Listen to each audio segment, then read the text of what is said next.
My passion for motorcycling and motorcycles started back in 1986 when I bought my first DT50. It was actually two scrap bikes that we put together as one.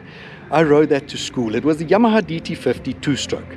Now, I always maintained my first real bike came in 1994 when I could afford a brand new out-the-box Honda Fireblade CBR1000RR. Stunning bike, loved it, but unfortunately as life goes on I had to sell it. But I'll share later in the story why I sold it, what was the reason, and why it's so dear to me, a real blessing. But as I shared in a previous episode, I could not get my original one back, so I managed to get a launch model in 1992 Honda CBR1000RR Fireblade into my collection, being such a game changer. And as all of us know, our first car or our first brand of motorcycle or car stays very dear in our heart, and we always keep one eye on that brand and see where it goes. So for me, Honda and the model Fireblade, very special to me. And Honda South Africa have kindly lent me their demo model for the day. And it's not just any Fireblade, it's the 2022 CBR1000RR, the SP. And I'm here at Red Star Raceway today, and I'm going to take her around the track, test her around the track, also go on the road, and after my review just do specs and then go for a ride review on the track and on the road. So stay with me and I'll share with you what actually happened with my original 900 as well.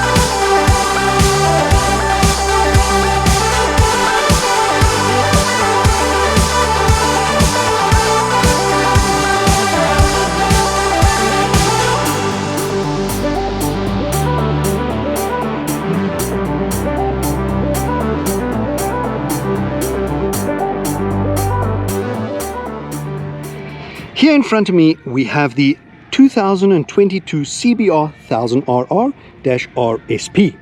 Now for 2022 and 23 there's three models. I don't think for 23 three models, but for 22 there were three models in the CBR 1000RR Fireblade. Then is the CBR 1000RR-R Fireblade, the SP, which is this one in front of me here, and the third model is the Fireblade 30th anniversary limited edition, I think limited to 1500 units, based in spec on this SP. So these are the models. The colors that you got is the Grand Prix red, as you have here, and the Marion black. The black is only in the SP execution, and then the limited edition has that paint scheme that pays homage to the launch bike of 1992, and it's the white with the red and blue graphics in the brushstroke, paying homage to that 92 graphics, the 30th anniversary SP. Now the major updates are more than skin deep. For 22, the intake ports, the airbox funnels were all increased for better performance. The mid-exhaust section has been improved to provide more power and more torque at the mid-range rev, and the rear sprocket got 3 more teeth, so it's 43 tooth, which gives you stronger acceleration through all the gears as you go up. The HSTC, the Honda Selectable Torque Control, was optimized, and that gives you more throttle feel and it's more refined. You're talking 214.6 horsepower, which is 215 horsepower, which is proper Dinkelman power to weight ratio. I'll get into the specs right now. So this bike for 22 and 23 is model known CBR 1000RR-RSP. It's a 4-stroke double overhead cam transverse 4-cylinder, 4 valves per cylinder, 999cc liquid cooled. Goes 4 headers, 4-into-1 Akrapovic titanium exhaust, dual stage 52mm throttle bodied fuel injection. 160 kilowatt, which is 215 horsepower at 14,500 RPM, 113 Newton meter at 12,500 RPM. Wet multiplate hydraulic clutch with slipper assist, 6-speed gearbox, final drive chain. Twin spar aluminium frame and wet weight 201 kilogram. Now this is the magical mark. You have 215 horsepower and a wet weight of 201 kilogram, which gives you more than 1 horsepower per kilogram, which is a proper track weapon, and if in the correct hands, a proper toy on the road. Going with the suspension, I mean, the normal RR has proper showers, nothing wrong with that for us mere mortals, but this SP gets gems. Öhlins 43mm full electronic. If you look up here, real electronically does everything for you. Öhlins looks super cool in the gold. 120mm travel at the rear, monoshock, 137mm travel, also an Öhlins. Now when it goes to the brakes, you have monstrous dual rotors in front with these Brembo Stilemmas, which is pretty much one of the best brakes on the market right now. 4-piston calipers on both sides, dual up front, single disc in the back, 220mm with dual piston Brembos at the back. Wheels and tires, 17-inch shod with a 120 and a 17-inch shod with a 200 at the rear, cast aluminium wheels. Now dimension is 2.1 meters in length, 745mm in width, 1.14 meters in height. Seat height is 828mm, really comfortable, and I think even somebody of just over 5 foot can be on tippy toes. Proper handling bike. Fuel capacity 16 liters. Also, you're not going to be touring on a bike like this, so ample to play with as a toy. I think that sort of covered this bike, and the specs really stunning. If you have a look at this, whatever you want to call it, single nostril up front, looks cool as the intake. Then you have these winglets either side, and that comes, I don't know how true it is, but they say it comes from the 2018 Marc Marquez bike. It gives you the similar sort of downforce as his 2018 MotoGP bike. Also the bore and stroke of this particular motor also sort of emulates. So it's spread about right that the 2018 MotoGP technology we get onto the roads 5 years later, something like 22, 23. So all this technology is MotoGP derived. You also have quick shifter. You got so much technology on this bike. TFT, your electronic adjustable suspension. For us mere mortals, remember, I'm not a journo, I'm not an ex-world champion rider. I'm just a total enthusiast. Love bikes, love riding bikes, have done hundreds of thousands of kilometers on all sorts of bikes. So I'm riding it as a passionate enthusiast, and I want to give you my honest opinion of what this bike feels like. Really stunning Fireblade. It has all the trick bits, and I think these bikes, especially like an SP, will outperform 99.9% of us on the roads today. And if you have any more talent than I have, then you can really dial it in with your dialing in your engine braking, your traction control and suspension and all of that. You can set it up so you can make this a proper weapon and it speaks to you. But out the box, I'm going to take it onto the track, have a spin here at Red Star Raceway, and then I'm going to go on the road and I will share with you my riding experience.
Now to switch the bike on, this is keyless for 2022-23 keyless.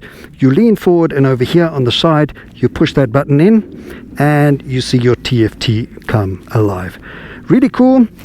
In a way, for modern day standards, maybe a little bit small, and I say that because there's so much information on this TFT.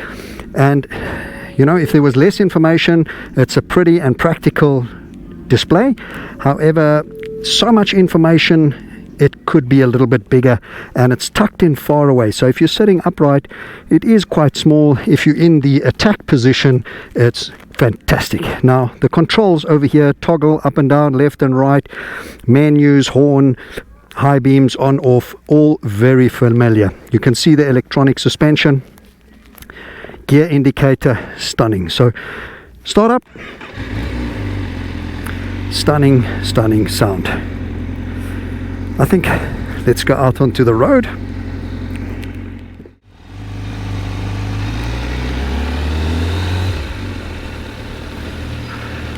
The Akrapovic sound, always fantastic. And what I've noticed while riding on the track a little bit is that when you get past sort of, I don't know, 5,000 or 6,000 RPMs, it really barks and comes alive. It's fantastic. The riding position is extremely sporty. If you're just dawdling around, I would say borderline cramped. My height is 6 foot, so the foot pegs are really high up, gives you brilliant ground clearance for cornering on the track. But when you're in attack mode, it's actually quite comfortable and you forget about it. If you're just dawdling like I am here now, it is very firm, the suspension. Seat is quite hard and you feel a little bit cramped. You're leaning forward, there is weight on your wrists, but I don't think this bike is made for touring or dawdling around. The pure fun. If you can hear the sound, it comes alive over here. Now going on the highway, here we go on, and you can hear there. If I go down, you can hear as I'm opening it up. There we go.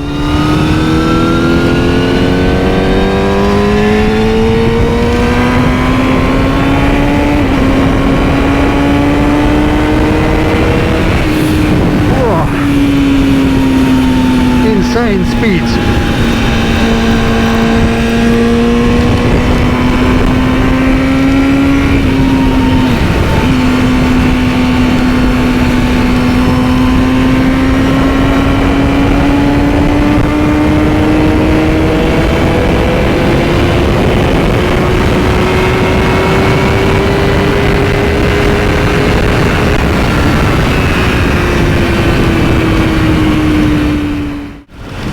So you can definitely feel the power. You have more than 1 horsepower per kilogram here.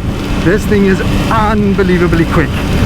I must say, under the sort of 4,000 or 5,000 RPM, it feels fairly docile. I don't know if it's the settings I have it in at the moment. It is in sport mode. However, it's docile, it's totally manageable. You can do traffic. And when you open it up, this is where after 5-6 things happen, the exhaust note increases and it just propels you forward. And that's the instant when you actually in a very comfortable position, body neutral. The wind protection is brilliant.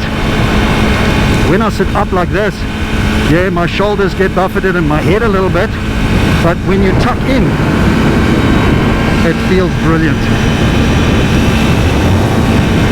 When I rode it around the track, I mean, there's nothing to do. It's really brake and accelerate, point and squirt, carry speed if you want. And unfortunately today the track was run in reverse anti-clockwise. I've never done that before, and anyway, the Red Star racetrack is not like Swartkops or Kyalami. It is a little bit of a go-kart circuit if you talk about these big liter class superbikes. It's more of a 600 or smaller, a lot of twists and turns, and if you run it in reverse, there is a little bit of switchback. Those turns tighten up on you, because in the clockwise directions You do all your hard braking and they open up as you accelerate going out of the corner. Now in reverse, the turns obviously tighten up on you, and I don't know, if you don't know the circuit and you're getting to know the bike simultaneously, I think it was a bit of a tall order, but the bike handled it superbly. I mean, the electronic active suspension, it does everything for you. It compensates, makes you look a little bit better than you are, more competent. The traction control is extremely good. Not one point was I scared that I'm going to spin up or high side myself. Brakes phenomenally strong, so the braking was great. If I downshifted a little bit hard with the slipper assist and everything, I kept the wheels in line. So overall it was a wonderful experience.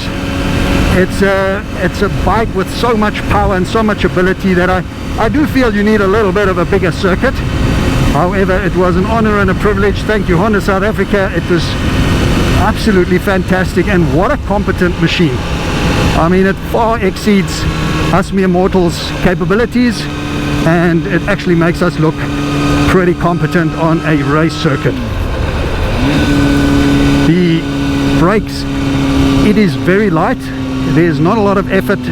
You can do two-finger braking, and these Brembo's dilemmas really put on the anchors, and it stops this bike incredibly quickly. The quick shifter works seamlessly, and everything just propels you forward at insane speeds. So as you can see, at lower revs, docile overtaking. I wouldn't say docile really, but it's manageable, it's smooth, it's not jerky. And as you roll on progressively, there's good feel on the throttle, predictive, not snatchy, and yes, it is a very aggressive sport riding position. So longer runs, you feel it in your lower back, you'll feel it in your forearm and your wrists, especially with harder braking. You have to hold yourself up because this bike can stop.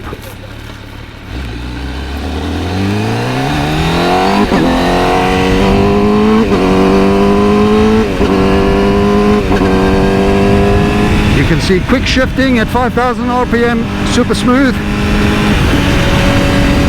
Get to 6th gear effortlessly, and there's just so much on tap. You need to get more familiar with this bike. It's not one of those you can just ride, do a 2-hour ride or an hour ride and get familiar with a bike like this. This is a real weapon. You need to respect it, and preferably dial in all the electronics to your competence levels, because if you ask too much of the power on the back wheel and you haven't dialed in the traction control, this thing is aggressive and it's quick but competent, and I love the sound of it. Suspension for slower speeds is very firm. The minute you start cruising at proper 100 kilometers an hour or more, it starts feeling like it's floating. It is definitely purpose-built track weapon, this SP, with the winglets and all the Öhlins, the Brembos, all round, the seated position, the geometry, the ergonomics, these clip-on style handlebars down. It is a tack focused bike, very purposeful motorcycle. If you commute shorter mileage work and back, can definitely be done. However, you might want to go for the milder RR. If you're a sportier rider and you're extremely competent, this is definitely worth the extra money. This is, in our terms as a motorcyclist, jewelry on a motorcycle when you talk Öhlins, Brembos and all these electronics.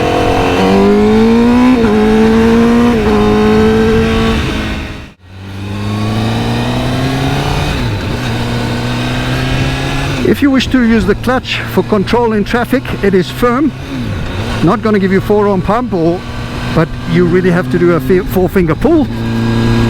And as I've mentioned, at 60 to 70 kilometers an hour, the suspension extremely firm. The seat also a very superbike style, very firm. everything firm. It gives you every bump, every sensation of the road, the undulating. However, on the track, spectacular. I'm glad I got to test this bike on the racetrack, because that's its natural home, and that's where it really shines. At slower speeds, dawdling around town, it does feel a little bit cramped. The foot pegs are very high under your bum, very sport seated position. You are leaning forward, raked forward. There's weight on your wrists and forearms. So all round, dawdling around, you can feel it, and you would feel after 30-40 minutes or an hour riding, you would feel it. The brakes are exceptionally hard, so when you stomp on them, this thing can stop unbelievably well, and that's when again you feel it on your wrists. However, when I was on the track now doing a couple of sessions, you don't feel it. Suddenly when you're at speed, or when you're in a purposeful attack mode, then it feels absolutely perfect. It's like you sitting in a neutral position, very focused, and everything happens effortlessly, fluently, and you can shift around on your heels, take the weight off. You're not sitting, moving from left to right on the seat. It's actually brilliant. So when I first got on the bike, I thought, whoa, this is a little bit cramped. It is still classified as a small bike when I went through the specs on dimensions. However, it's perfect for what it's built for. Track speed, high speed cornering, very aggressive, purposeful riding. However, when touring, I don't know so much. I'm not riding fit enough, and maybe I'm getting a bit too old, but that does not mean it's not fun. It's heaps of fun. Unbelievable. Have a look at this. And you can hear the exhaust note.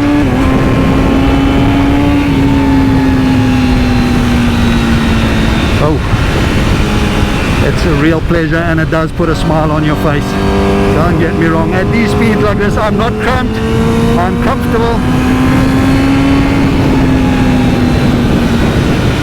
and just perfect seating position, perfect suspension like this. It feels like it was floating. I especially aimed for that undulation, and at these speeds its floating suspension is perfectly tuned for this. It does everything and more.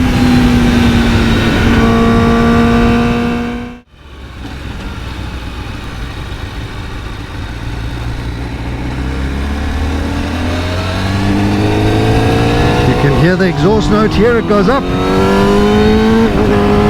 Quick shifter.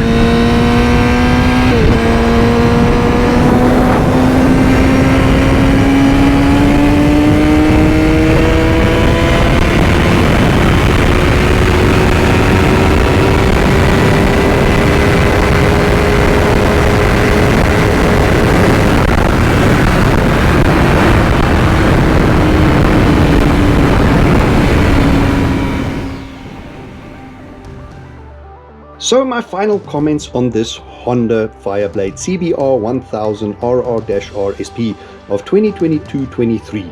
A fantastic piece of kit. Top equipment, top spec, and just all-round beautiful bike.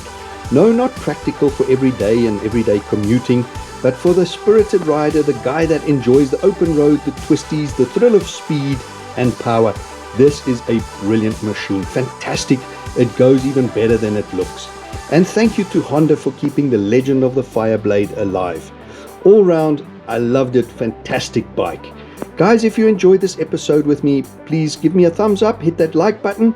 Most important, please hit that subscribe button to help me build the channel. And if you like, the reminder bell so you always know when I'm uploading something new.